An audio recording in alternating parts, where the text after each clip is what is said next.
아멘. 감사합니다. 자, 우리 앞뒤 좌우로 환하게 한번 인사하겠습니다. 말씀과 함께 신나게 사세요. 지금은 아주 오래전 이야기가 되었지만 우리 코로나 기간에 가장 힘들었던 것 중에 하나가 늘 마스크를 쓰고 예배를 드려야만 했다라는 것입니다. 마스크를 쓰고 예배하다 보니까 찬양을 크게 하기도 힘들었고 마음껏 기도하기도 참 힘들고 답답했습니다. 예배를 인도하는 목사인 저도 사실 2배, 3배 힘들었습니다. 여러분, 찬양도 설교도 기도도 성도들의 반응이 이렇게 함께 주고받고 해야지 되는 건데 나 혼자서 고함을 지르고 하다 보니까 이 사람들이 찬양은 하는 건지 기도는 하는 건지 아멘은 하는 건지 마스크 안으로 무슨 욕을 하고 있는지 알 수가 전혀 없었기 때문에 평소보다 2배, 3배는 힘들었던 것 같습니다. 그런데 그때 갑자기 저에게 이런 생각이 들었습니다. 마스크만 써도 이렇게 힘든데 장애를 가지신 분들은 얼마나 힘들까? 그래서 말하지도 못하고 제대로 듣지도 못하는 사람들은 한평생 그렇게 답답하게 살아가는 사람들은 얼마나 힘들까 하고 생각을 하게 되었습니다.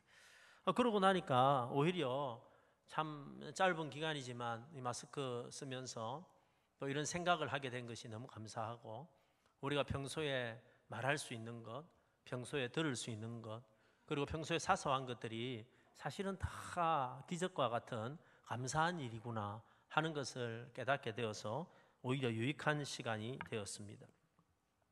그런데 여러분, 사람들을 만나보면은 참 의외로 답답한 사람들이 참 많습니다. 마스크를 쓴 것도 아니고 그렇다고 해서 신체적인 장애가 있는 것도 아닌데 말이 통하지 않는 사람들을 만나면 참 답답합니다.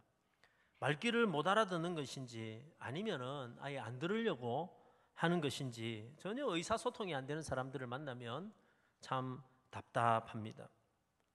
그런데 여러분, 사실은 우리가 육체적인 장애를 가진 사람보다 훨씬 더 불쌍한 사람은 이 마음의 장애를 가진 사람이죠. 그래서 스스로 마음을 닫아버리고 귀를 닫아버리고 입을 닫아버린 사람입니다. 무슨 이유인지 모르지만 사람들을 향해서 귀를 입을 닫아버려서 혼자만의 세계에 이렇게 빠져서 사는 사람들을 보면 참 불쌍하다 생각을 가지게 됩니다. 사실은 여러분, 현대를 살아가는 많은 사람들이 스스로 만든 벽 안에서 혼자 갇혀서 외롭게 살아가는 사람들이 의외로 너무 많습니다. 그런데 이런 분들을 잘 보면 사실 혼자 안에서 스스로 갇혀 살아가면서도 늘 외로움을 느끼고 늘 힘들어하고 살아갑니다. 그래서 누군가 자신에게 관심을 가져주기를 원하고 누군가 자신에게 도움을 주기를 원하고 사랑을 베풀어 주기를 원하고 있습니다. 그러나 문제는 뭐냐면 아무도 그에게 다가가지를 못합니다. 왜냐하면 누구도 다가올 수 없도록 스스로 그의 입과 귀를 막아버렸기 때문입니다. 그런데 여러분, 진짜 불쌍한 사람은 누구냐면 하나님 앞에 나왔는데도 불구하고 마음을 닫고 하나님께 나온 사람들입니다. 교회 와서 예배를 드립니다. 지금 이 시간도 말씀을 듣고 있습니다. 기도의 자리에 동참합니다. 그런데 문제는 뭐냐 하면은 그의 마음을 하나님을 향해서 닫아버렸습니다. 말씀이 들리지 않습니다. 기도를 하나님 앞에 올려드리지를 못합니다. 그러다 보니까 매주일 예배 자리에 앉아있고 매주일 신앙생활을 하지만 그의 삶은 점점 공허해가고 그리고 외로움 속에 빠져 늘 절규하며 살아가는 것입니다. 사랑하는 성도님 여러분, 오늘 이렇게 힘들게 주일 예배에 여러분 오셨는데 여러분, 이곳에 이왕 왔으면 이 한 시간만이라도 하나님을 향해서 여러분의 마음을 활짝 여시기를 축복합니다. 여러분의 귀를 하나님을 향해 여십시오. 여러분의 입을 하나님을 향해 여십시오. 그래서 하나님이 여러분의 삶 가운데 그 틈을 여러분 그 틈 속을 들어가서 여러분을 고치시고 치유하시는 복된 시간이 되기를 예수님의 이름으로 축복합니다. 오늘 본문을 보면 귀먹고 말이 어눌한 사람이 한 명 등장합니다. 사람들은 그를 예수님께 데리고 와서 안수해 주시기를 원하고 있습니다. 그런데 예수님은 오늘 이 사람을 좀 특별한 방법으로 고치십니다. 단순하게 그냥 고치시는 것이 의미가 있는 것이 아니라 그를 고치심으로 말미암아 우리에게 어떤 의미를 메시지를 전달하기 원하시고 계신 것이지요. 여러분, 오늘 우리는 본문을 통해서 한마디로 표현하면 열어주시는 하나님을 만나게 됩니다. 여러분, 오늘 말씀을 통해서 우리의 닫혀있는 것들이 열리는 역사가 있기를 축복합니다. 여러분, 하나님은 어떻게 우리의 수많은 문제 가운데 답답하게 닫혀있는 삶이 아니라 열린 삶을, 열린 마음을, 열린 길을 가지고 살아갈 수 있게 하실까요? 오늘 이 주제를 가지고, 본문을 가지고 몇 가지 좀 생각을 해보려고 합니다. 오늘 첫 번째, 여러분, 이 사람이 열리게 된 것은 좋은 사람들의 인도를 받았기 때문입니다. 오늘 사람들이 예수님께로 이 사람을 데리고 왔다라고 이야기를 하고 있습니다. 32절입니다. 사람들이 기먹고 어눌한 자를 데리고 예수께 나와 안수하여 주시기를 간구하거늘. 사실 그에게는 예수님께 나올 생각이 별로 없었던 것 같습니다. 어쩌면 이 사람은 예수님에 관해서 잘 알지 못했을 수도 있습니다. 듣지도 못하고 말하지도 못하니까 몰랐을 수도 있죠. 그런데 이런 불행 중 다행인 것은 그를 불쌍히 여기는, 그를 긍휼히 여기는 사람들이 그 주변에 있었다라는 것입니다. 그래서 그 사람들은 그를 데리고 예수님께로 나왔던 것이죠. 사람들은 그를 단순하게 걱정하는 정도가 아니었고 그를 위해서 수고를 아끼지 않는 아주 고마운 사람들이었습니다. 여러분, 중요한 것은 오늘 본문에서 아주 중요한 포인트는 뭐냐면, 여러분, 그들의 손을, 오늘 이 사람이 듣지도 못하고 말하지도 못하는 이 사람이 그 주변에 그를 예수님께로 데리고 오려고 했던 좋은 사람들의 손을 잡고 예수님께로 나왔다라는 것입니다. 아마 이 사람 주변에 평소에 그를 놀리거나 좋지 않게 함부로 또 비난하는 사람들도 참 많았을 것입니다. 그래서 평소에 이 사람은 상처도 많이 받았겠죠. 말도 제대로 못하고 제대로 듣지도 못하고 말귀도 못 알아듣고 이러다 보니까 옆에 있는 사람들이 얼마나 비웃고 함부로 하고 또 여러분 이렇게 뒤에서 수군거리고 했겠습니까? 그런데 여러분, 놀라운 것은 오늘 이 사람은 지금 자신을 비웃고 상처 주는 사람들의 손을 잡은 것이 아니라 자신을 걱정해주고 염려해주고 자신을 위해서 수고와 희생을 아끼지 않는 사람의 손을 잡고 예수님께 나왔다라는 것입니다. 사랑하는 성도 여러분, 저는 이 부분이 굉장히 중요하다고 생각을 합니다. 여러분, 우리 주변에는요, 우리를 힘들게 하는 사람이 있습니다. 우리에게 상처를 주는 사람이 있습니다. 우리를 괴롭히는 사람도 있습니다. 여러분, 우리에게 피해를 주는 사람도 많습니다. 어떻게 그런 사람이 없을 수 있겠습니까? 우리 주변에는 늘 그런 사람들이 있지요. 그러나 여러분, 우리가 마음을 열고 조금 주변을 살펴보면 나에게 상처를 주고 나에게 피해를 주고 나를 어렵게 하는 사람만 있는 게 아닙니다. 내 주변에는 나를 걱정해주고 기도해주고 나를 사랑하고 여러분 나를 위해 희생을 아끼지 않는 사람도 얼마든지 있다라는 거예요. 문제는 뭐냐면 내가 누구를 더 소중하게 여기느냐, 내가 어떤 사람을 더 중요하게 여기느냐, 누구를 바라보고 누구의 손을 잡고 살아가느냐가 훨씬 더 중요하다라는 것입니다. 때로 안타까운 것은 나에게 상처를 주는 한 사람 때문에 나를 위해 기도해주고 내 옆에 있어주고 나를 위로해주고 나를 위해 희생해주는 사람들을 많이 잃어버리는 경우가 자주 있다라는 것입니다. 한 번씩 상처를 받아서 교회를 이렇게 떠나는 사람들이 있습니다. 우리 교회도 그런 분들이 있지요. 여러분, 그분이 나가는 이유는 단순합니다. 상처받았기 때문입니다. 누군가의 말 때문에, 누군가가 섭섭하게 했기 때문에, 누군가 자기를 힘들게 했기 때문에 여러분 때로는 신앙을 또 혹은 교회를 떠나게 됩니다. 근데 여러분 곰곰이 보면요, 그 사람에게 상처 준 사람이 있습니다. 그 사람에게 아픔을 준 사람이 있습니다. 근데 중요한 거는요, 그 옆에는 훨씬 더 많은 사람들이 그를 위해 기도해주고 그를 걱정해주고 그를 도와주려고 애쓴 사람들이 훨씬 더 많았다라는 것입니다. 여러분, 우리가 철이 든다는 게 뭘까요? 철이 든다는 거는요, 내가 철이 없었을 때는 이게 훨씬 더 중요하다고 생각했는데 철 들고 나니까 그거보다 훨씬 더 중요한 게 따로 있었네 하고 깨닫는 게 철이 되는 겁니다. 철이 든다는 게 뭘까요? 그건 옛날에는요, 내가 이 사람이 진짜 중요하구나, 내 인생에 중요한 사람이다라고 생각했는데 철 들고 나니까 정말로 중요하고 소중한 사람이 이 사람이구나 하고 깨닫는 것이 철이 드는 것입니다.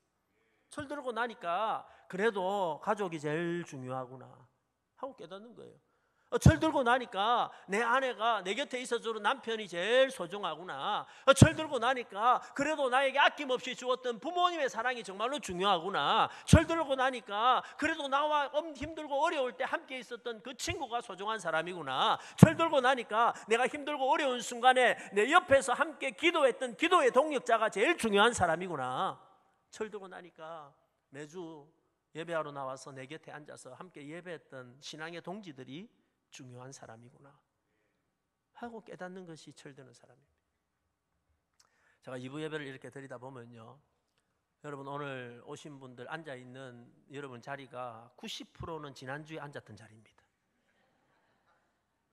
그죠? 매주 거기에 매주 그 옆에 앉아있는 거예요. 간혹 한 번씩 자리를 바꿀 때가 있습니다. 늦게 와가 내 자리에 누가 앉아있을 때, 그러면 열받아가 뒤에서 욕하면서 앉습니다. 근데 여러분 그냥 우연히 어쩌다가 뭐 그렇게 앉는 게 아니고 매주 예배 자리에 나왔을 때 내 옆에 그 사람이 있고 함께 찬양하고 함께 기도하고 때로 함께 격려했던 그 사람이 소중한 사람이라는 것을, 그런 의미에서 여러분 마음을 담아서 옆에 있는 분에게 한번 이렇게 인사하겠습니다. 내 옆에 앉아주셔서 감사합니다.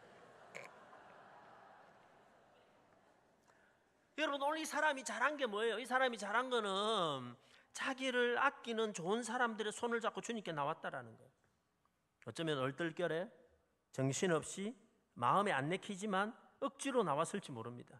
그러나 그럼에도 불구하고 그가 오늘 나와서 고침을 받게 된 결정적인 계기는 그 사람들의 손을 잡고 나왔다는 거예요. 오늘 여기 계신 여러분 가운데도 이 같은 경험을 하신 분들이 많이 계실 겁니다. 처음에는 억지로 나왔고, 그죠? 귀찮게 뭐 생각하면서 어쩔 수 없이 나왔지만 놀랍게도 이곳에 나와서 예수님을 만나고 구원받아서 하나님 백성이 되어서 지금은 감사하면서 살아가고 계신 분들이 참 많을 겁니다. 처음에는 부모의 여러분 강요가, 아내의 권유가, 친구가 너무 짜증나게 맨날 교회 가자 그러니까 짜증나고 했는데 그런데 지금 생각해 보니까 여러분 나를 주님께로 인도한 그분들이 가장 축복이고 나에게 복된 분이었구나 하고 깨닫게 된다라는 겁니다. 사랑하는 여러분, 우리가 받는 복 중에 최고의 복은 예수 믿고 구원받은 복인 줄로 믿습니다. 그 복을 우리에게 허락해 주시고 연결해 주신 그 사람이 내게 제일 소중한 사람이래요.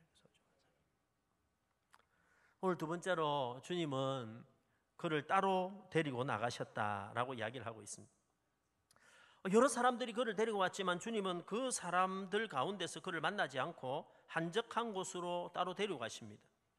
왜 한적한 곳으로 따로 데려가셨을까요? 그 이유는 1대1로 만나기 위해서입니다. 그렇죠? 왜냐하면 누가 그를 데리고 왔든지 얼마나 많은 사람이 그를 데려왔던 건지 하는 것도 참 중요하지만 결국 신앙이라고 하는 거는요, 나와 하나님과의 1대1 관계라는 거예요. 아내 때문에 교회를 나왔을지 모릅니다. 그러나 여러분, 아내의 믿음으로 천국 갈 수 있는 게 아닙니다. 옛날에 그런 분이 있더라고요. 우리 아내가 믿음이 너무 좋아서 나중에 천국 갈 때 아내의 치마를 잡으면 안 될까요? 그때 아내가 바지를 입을 가능성이 굉장히 높습니다. 부모 때문에 교회 나왔지만 여러분, 부모의 믿음으로 내가 구원을 받아 영생을 얻는 게 아닙니다. 여러분, 예수님을 인격적으로 만나는 개인적인 만남이 있을 때 그 개인적인 만남이 우리를 하나님의 백성으로 만들어내는 것입니다. 오늘 본문을 보면 이 사람을 예수님은 아주 특별한 만남으로 깊게 만나 주십니다. 33절입니다. 예수께서 그 사람을 따로 데리고 무리를 떠나사 손가락을 그 양귀에 넣고 침뱉어 그의 혀에 손을 대시며. 여러분, 듣지 못하는 그의 귀에 예수님은 손가락을 이렇게 넣습니다. 그리고 저 침을 뱉어서 손에 묻혀서 그의 혀를 손으로 잡습니다. 여러분, 왜 이렇게 하셨을까요? 예수님이 얼마든지 능력이 있어서 그저 그냥 고치시면 되고 머리 안수하셔도 되고, 아니 이전에 보니까 그냥 명령 한마디만 하셔도 예수님은 얼마든지 고칠 수 있는데 왜 예수님은 그의 귀에 손을 넣으셨을까요? 그의 말하지 못하는 혀를 왜 만지셨을까요? 그 이유는 분명합니다. 주님이 아신다는 거예요. 야, 내가 네가 뭐가 문제인지 알고 있다는 거예요. 네가 어디가 아픈지 알고 있다는 거예요. 뭐 때문에 답답한지 알고 있다는 거예요. 나는 네가 듣지 못하는 걸 알고 있다. 나는 네가 너의 혀가 풀리지 않는 걸 알고 있다. 그래서 네가 얼마나 답답한지 내가 알고 있다 하는 것을 말씀해 주시는 겁니다. 그리고 그 알고 있다는 것을 정확하게 느끼시게 하기 위해서 그에게 손을 넣으시고 그의 손으로 혀를 만지시고 계신다라는 겁니다. 여러분, 여기서 예수님이 아신다는 것은 그냥 보니까 못 듣네, 그냥 보니까 말을 못하네 하는 정도를 말하는 것이 아닙니다. 예수님은 지금 그의 귀에 손을 넣으면서 그의 혀를 만지시면서 그의 답답함을, 그의 고통에 동참하시고 계시는 것입니다. 히브리서 4장 15절에 보니까 예수님에 관해서 이런 말씀을 하고 있습니다. 우리에게 있는 대제사장은 우리의 연약함을 동정하지 못하실 리가 아니요 모든 일에 우리와 똑같이 시험을 받으신 이로되 죄는 없으시로다.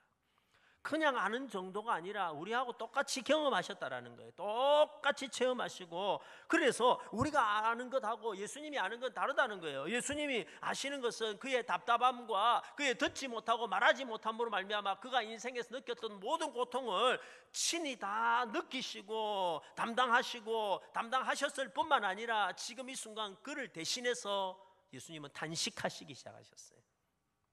34절입니다. 34절 같이 한번 읽어볼까요? 시작. 하늘을 우러러 단식하시며 그에게 이르시되 에바다 하시니 이는 열리라 하시니라. 저 여러분, 왜 예수님은 단식하셨을까요? 귀에다가 손을 넣고 여러분 혀를 만지시면서 예수님은 단식하셨다는 거예요. 여러분, 단식이라는 게 뭐예요? 여러분, 내 마음이 너무 답답해요. 내 마음이 깝깝해요. 뭔가 말하고 싶어요. 그럴 때 막 소리 지르는 거 아니에요, 그죠? 와 하고 시원하라고 소리 지르며 울부짖는 걸 말하는데 예수님이 지금 단식하셨다는 거예요. 그 이유가 뭘까요? 그 이유는 주님은 지금 이 사람의 모든 답답함을 다 짊어지시고 소리 지르지 못하는 그를 대신해서 대신 소리 지르고 계시더라는. 여러분, 이것이 십자가의 원리고 대속의 능력이고 치유의 능력입니다. 고통받아야 될 이유가 전혀 없으신 예수님이 저와 여러분을 대신해서 고통받으셨습니다. 버림받아야 될 이유가 전혀 없으신 예수님이 저와 여러분을 대신해서 십자가 위에서 엘리 엘리 라마 사박다니, 나의 하나님 어찌하여 나를 버리셨나이까 하고 버림받으셨습니다. 아무 죄 없으신 그분의 손과 발이 저와 여러분의 죄 때문에 못에 혼이 박히시고 못 박히셨습니다. 아무런 흠이 없는 그의 몸이 우리의 온갖 허물 때문에 창에 찔리셨습니다. 여러분, 오늘 이 귀먹고 어눌한 사람이 이 예수님의 기도를, 단식을 통해서 예수님의 대속의 사랑, 십자가의 특별한 사랑을 체험하고 있다라는 것입니다. 놀랍게도 그가 이 대속의 은혜를 경험했을 때 그의 인생은 새로운 길들이 열리기 시작했다라는 것입니다. 사랑하는 성도님 여러분, 오늘 이 아침에 십자가의 은혜를 다시 한번 경험하는 여러분 되시기를 축복합니다. 여러분, 우리 주님이 지신 십자가는 온 인류를 위한 십자가인 동시에 우리 주님이 지신 십자가는 온 세상을 여러분 위해서 지신 십자가이지만, 그러나 여러분, 우리 주님이 지신 저 십자가는 나의 아픔과 나의 고통과 나의 답답함과 나의 죄를 위한, 나를 위한 십자가였다라는 것을 오늘 이 아침에 확실히 깨닫기를 예수님의 이름으로 축복합니다. 그럴 때 답답했던 내 인생의 문제들이 열려지기 시작한다라는 거예요. 아, 나를 위한 십자가였구나 할 때 내 마음이 녹아지고 내 인생이 변화되어지고 나의 문제가 해결되어지기 시작한다라는 겁니다. 오늘 세 번째, 예수님은 단식하셨는데 에바다 하고 단식하셨습니다. 오늘 주님은 그 아픔과 그의 고통을 답답해서 막 단식하셨는데 뭐라고 단식하셨냐면 에바다 하고 단식하셨습니다. 여러분, 이 에바다가 산부인과 이름인 줄 아는데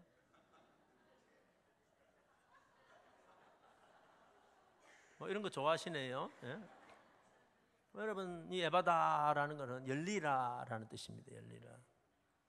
무슨 말이에요? 자, 내가 너의 답답함을, 내가 너의 고통을 알 뿐만 아니라 내가 그걸 다 짊어지고 이제 내가 다 해결했으니까 그동안 닫혀있던 너의 귀는 열릴지어다, 너의 입은 열릴지어다 하고 선포하시는 것입니다. 그렇게 했더니 놀랍게도 그의 귀가 열리고 그의 입이 열렸습니다. 35절입니다. 그의 귀가 열리고 혀가 맺힌 것이 곧 풀려 말이 분명하여졌더라. 근데 놀랍게도 여러분 이 이야기를 읽어보면 뒷부분에 보니까 여러분 그의 육신의 귀와 육신의 입만 열린 것이 아니었습니다. 여러분 이 일로 말미암아 사람들의 마음이 활짝 열리기 시작했고 사람들에게 이 일들을 막 이야기하기 시작했습니다. 그를 데리고 왔던 친구들이 이야기를 하기 시작했고 아마 이 사람도 그 사람들 사이에 끼어서 자기에게 일어났던 일을 막 이야기하기 시작했어요.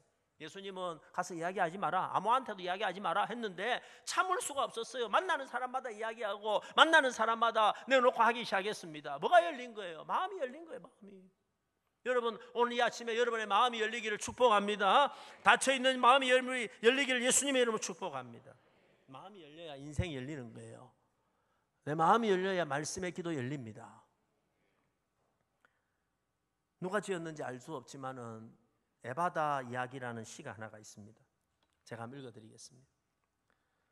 나는 10개의 마을로 이루어진 데갈볼리 지방에서 살고 있었지요.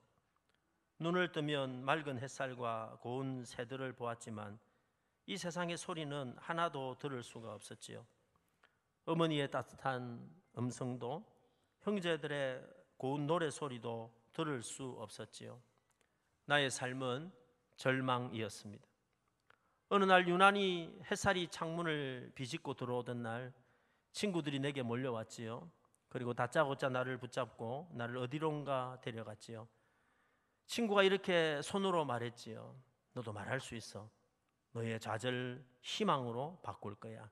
들을 수 있어. 들을 수 있어? 들을 수가 있다고? 미친놈들. 말할 수 있다고? 나를 놀리는 거냐?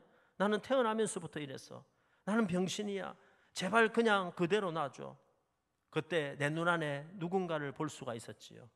그렇게 부자처럼 보이지도 않았고 좋은 옷을 입고 훌륭한 가문의 사람처럼 보이지도 않았고 그러나 무엇인지 힘이 있어 보였지요. 막연히 이런 마음이 생겼어요. 그래, 이분이 내 길을 열고 이분이 내 입을 열어주실지 몰라. 그분은 나를 보시자마자 나를 따로 불러 세우시고 아무도 몰래 왼손을 들어 내 길을 막으셨습니다.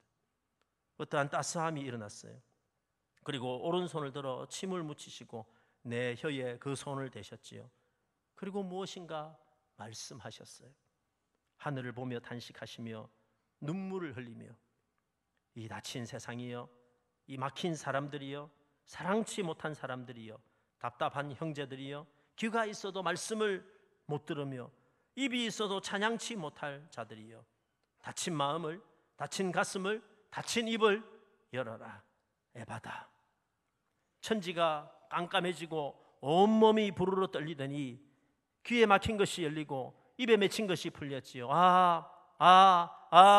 나의 말은 탄식을 토해내고 그렇게 그리던 말을, 그리고 그렇게 그리던 소리를 듣게 되었지요. 할렐루야. 위대하고 전능하신 주, 당신을 찬양합니다. 나의 찬양을 받으소서. 사랑하는 여러분, 오늘 이 자리에 예배하러 오신 여러분, 혹시 여러분 가운데 이 에바다의 기적이 필요하신 분은 없습니까? 지금 내 육신의 귀는 들리고 육신의 입은 막히지 않았지만 내 인생에 일어난 수많은 일들 때문에 내 마음이 막히고 나의 영적인 입이 막히고 영적인 귀가 막혀서 닫혀진 가운데 홀로 외롭게 슬퍼하며 힘들어하며 쓰러져 살아가는 사람은 없습니까? 주님은 여러분이 답답한 가운데 쓰러져 살기를 원하지 아니하시고 오늘 이 아침에 다가오셔서 우리에게도 안수하시고 에바다의 역사를 일으켜 주실 줄로 믿습니다. 사랑하는 여러분, 오늘 이 아침에 저와 여러분에게도 이 에바다의 역사가 일어나기를 소원합니다. 모든 닫힌 것들이 열려지기를 소원합니다. 모든 어눌한 것들이 분명해지기를 소원합니다. 답답한 문제들이 시원해지기를 소원합니다. 수많은 문제로 닫혀있는 우리의 마음이, 닫힌 인생이, 닫힌 문제들이, 닫힌 상황들이, 닫힌 가정이 열려지기를 예수님의 이름으로 축복합니다.